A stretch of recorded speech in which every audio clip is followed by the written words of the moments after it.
Nais ko pong i-welcome ang lahat po ng mga guro mula po sa Lucena Diocesan Educational System.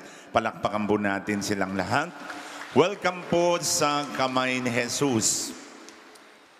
Alam po ninyo ay kahit hanggang ngayon, hindi ko pa rin nalilimutan ang aking elementary teacher, ang aking high school teacher, lalitikit yung nagbagsak sa akin, ay talagang hindi ko siya makakalimutan. At malaking bahagi ng buhay ko ang nagawa ng mga guro. And without you knowing it, you do not only form the minds of your students, you form the heart. You form the whole person of your students. Not just by imparting knowledge, but imparting wisdom that can be used in the struggles of life. Kaya ako po'y humahanga sa lahat ng mga guro dahil ako po ay matagal ding naging guro. I know the struggles. I know the pains. I know the the hardships, especially nung una kaming bagong graduate na mga pare, hindi namin alam yung mga lesson plan. Pagkatapos, yung principal, chinecheck yung aming lesson plan. Anong alam ko sa lesson planning? Hindi naman tinuro sa amin yan sa seminaryo. But then, I learned my lessons, and I love teaching because in teaching, I share not only my knowledge, but I share my life. I share my everything. Kaya kayo pong mga guro ang masasabing isang makukonsiderang mga bayani ng ating lipunan. Kaya palakpakan natin ang ating sarili. Hindi man kayo kayang tumbasan ang inyong mga paghihirap, tumbasan ang inyong mga sakripisyo. Yung iba nga nalimutan na ang kanilang sarili at hindi na nakapag-asawa. Bato-bato sa langit, ang tamaan may bukol. Pero dahilan, because of your commitment, because of your love, because of your dedication, you forget yourself, forget your love life, forget your, maraming kayong kinalimutan. Because of that, I think you will receive reward in God's kingdom. Ngayong araw na ito po ay pinagdiriwang natin ang ginugunita natin si Santa Clara. Isang dalaga, katulad ng marami dyan, pero kakaibang dalaga. Modelo ng kalinisan, modelo ng kabanalan, modelo ng kasunuran sa kalooban ng Diyos. May love life din siya. Love life niya, sino kanyang spiritual sweetheart? See? Saint Francis. Pero dahilan sa kanilang pagmamahal sa isa't isa na pinataas, their love was elevated and they became saints. At sa kanilang pagmamahal ay naging posible na sila'y naging banal, naging santo, at naging pundador ng kanilang mga order na sila ay talagang spiritual brother and spiritual sister. Kaya ito'y isang paalaala din sa atin na anuman ang ating propesyon ay pwedeng maging daan upang tayo maging banal. You can also become holy by becoming a teacher. And you do not teach just, sabi ko nga kanina, yung mga kaalaman, kundi karunungan sa buhay. Today, si Saint Peter asked the Lord, ano naman pong makikita namin?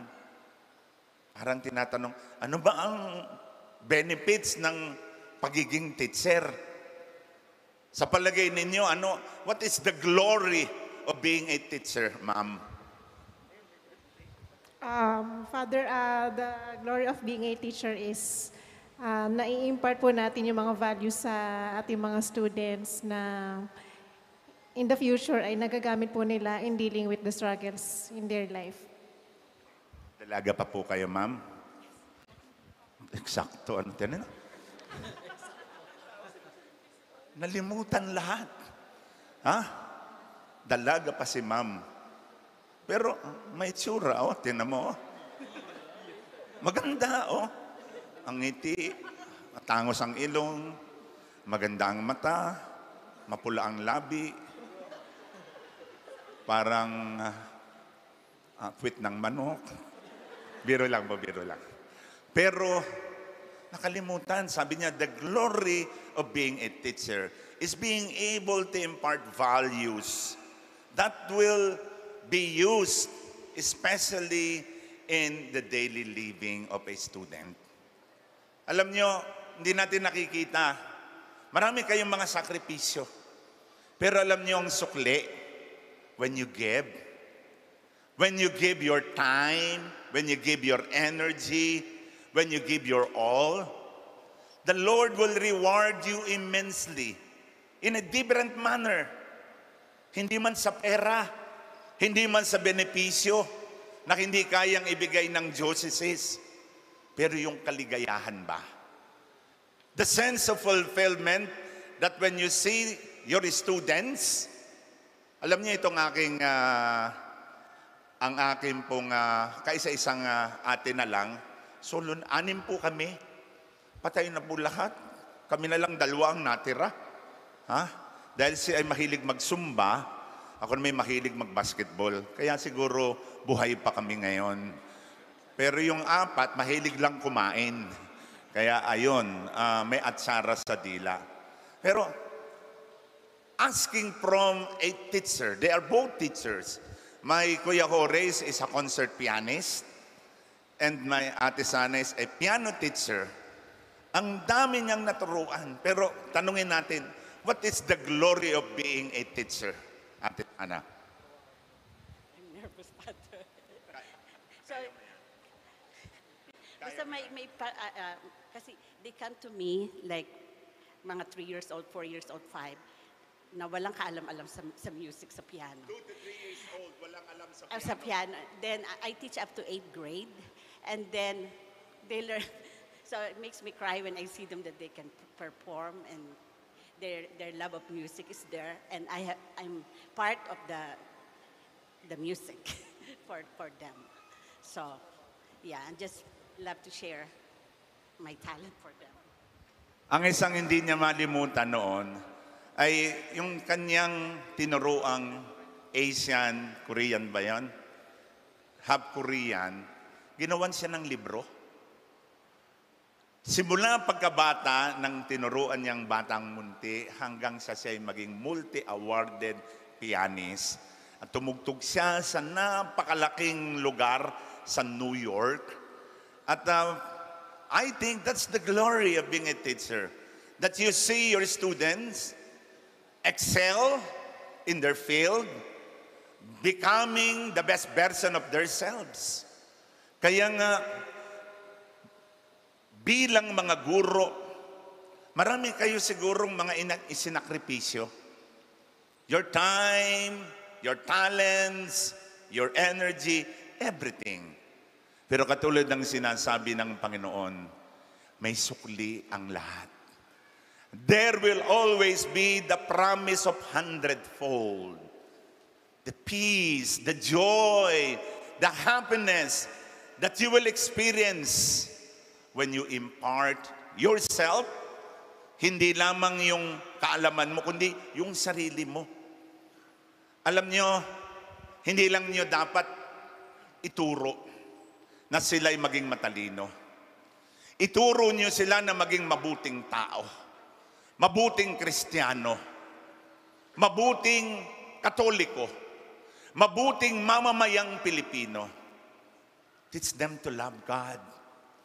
Teach them some basic things like love, respect, for the family. Teach them the basic needs that they need to know about faith, about love, about the value of human family. Mga kapatid, nung ako po'y pumasok ng seminaryo, kompleto kami nila Ate Sana. Isa po kami sa nakakariwasa dito sa aming bayan. Kami ang kauna-unang nagkameron ng telebisyon, kauna-unang nagkameron ng telepono, kauna-unang nagkameron ng kotse, kauna-unang nagkameron ng hospital. Ganun po kami ka-okay ang buhay. Ang tatay ko po'y doktor, may hospital kami.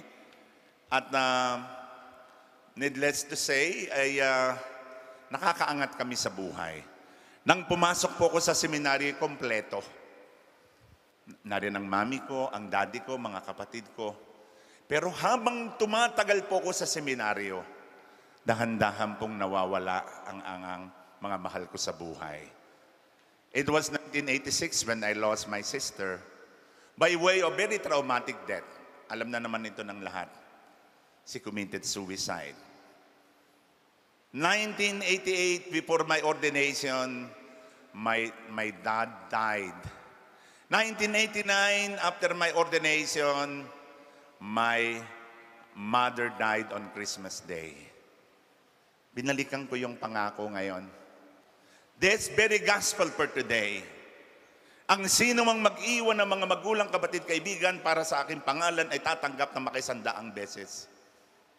Well, I question the Lord.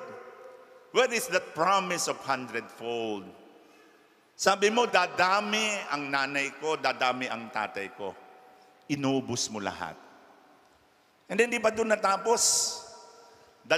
Dalawang paboritong kapatid kong lalaki ang magkasunod na namatay. Parehong doktor. Yung isa, heart attack. Yung isa, alam niyo kung ilang taon? My elder brother died at the age of 52. Stroke pala. And then my youngest brother died at the age of 50. Cancer of the pancreas. Again, pinagbalikan ko yung pangako ng Panginoon ngayong umagang ito.